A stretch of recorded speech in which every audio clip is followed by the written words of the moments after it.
శ్రీ శ్రీ శ్రీ బ్రహ్మరాంబ సమేత మల్లికార్జున స్వామి వారి రేణుకా ఎల్లమ్మ తల్లి దేవాలయం. సో శివాలయం నిజాంపేట్.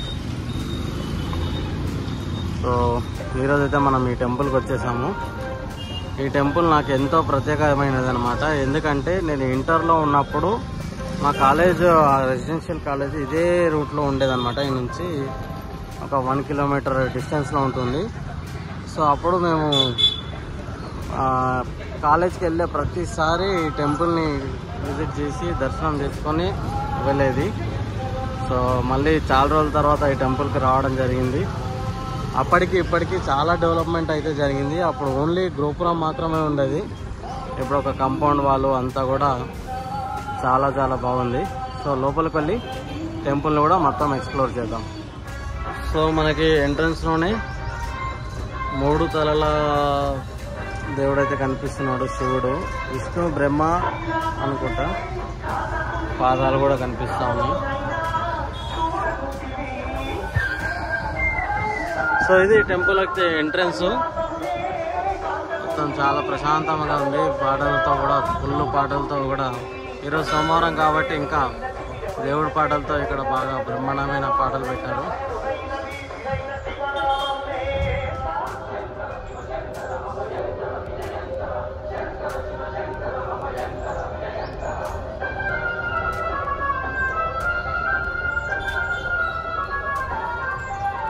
ధ్యాన శివుడు అయితే విగ్రహం చాలా మంచిగా కనిపిస్తూ ఉంది.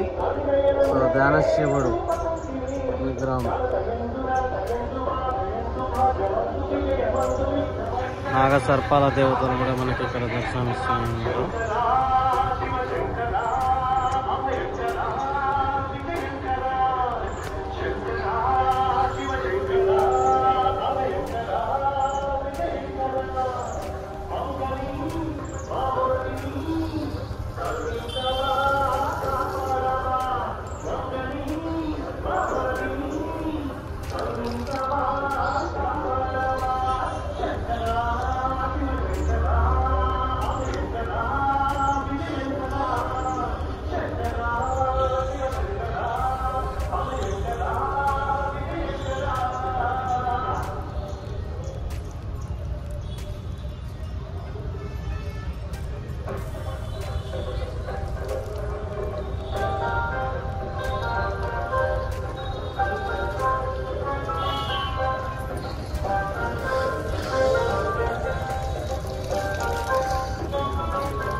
శివాలయం యొక్క గోపురం అయితే గోల్డెన్ కలర్లో కనిపిస్తూ ఉంది మనకి.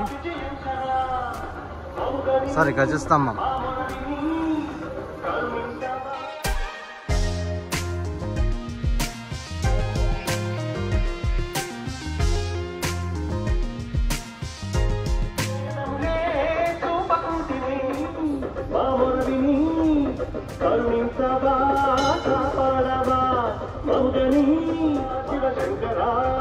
అభయంకరా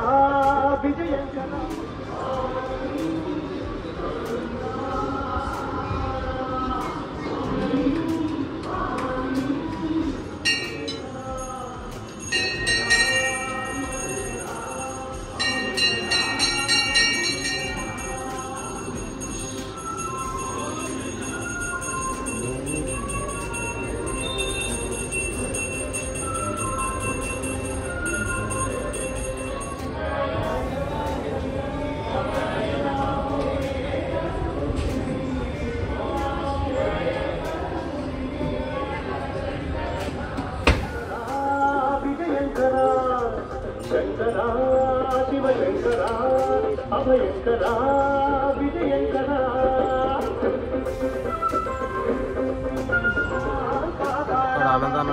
శంకరా శివశంకరా అభయంకరా విజయంకరా శంకరా శివశంకరా అభయంకరా విజయంకరా. శ్రీ శ్రీ శ్రీ రేణుకా ఎల్లమ్మ తల్లి దేవాలయానికి అయితే వెళ్తున్నాం మనం ఇప్పుడు. పక్కనే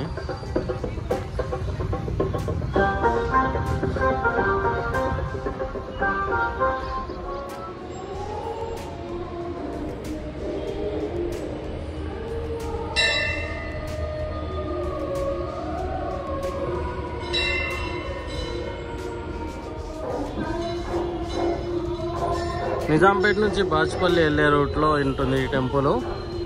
సో మెయిన్ రోడ్ పక్కనే ఉంటుంది. ఇక్కడ ట్యాంక్ గుర్తుపెట్టుకోండి, ట్యాంక్ పక్కన నుంచే మనకి ఎక్కడైతే కొంచెం లోపలికి ఉంటుంది. అండ్ ఆల్సో ఇక్కడ మెయిన్ ముఖ్యమైన ఇంపార్టెంట్ విషయం ఏంటంటే పార్కింగ్కి చాలా వెహికల్స్ అయినా ఎన్ని వెహికల్స్ అయినా పెట్టుకునేంత ప్లేస్ అయితే ఉంది. సో చాలా బెస్ట్గా ఉందన్నమాట పార్కింగ్ ప్లేస్ కూడా.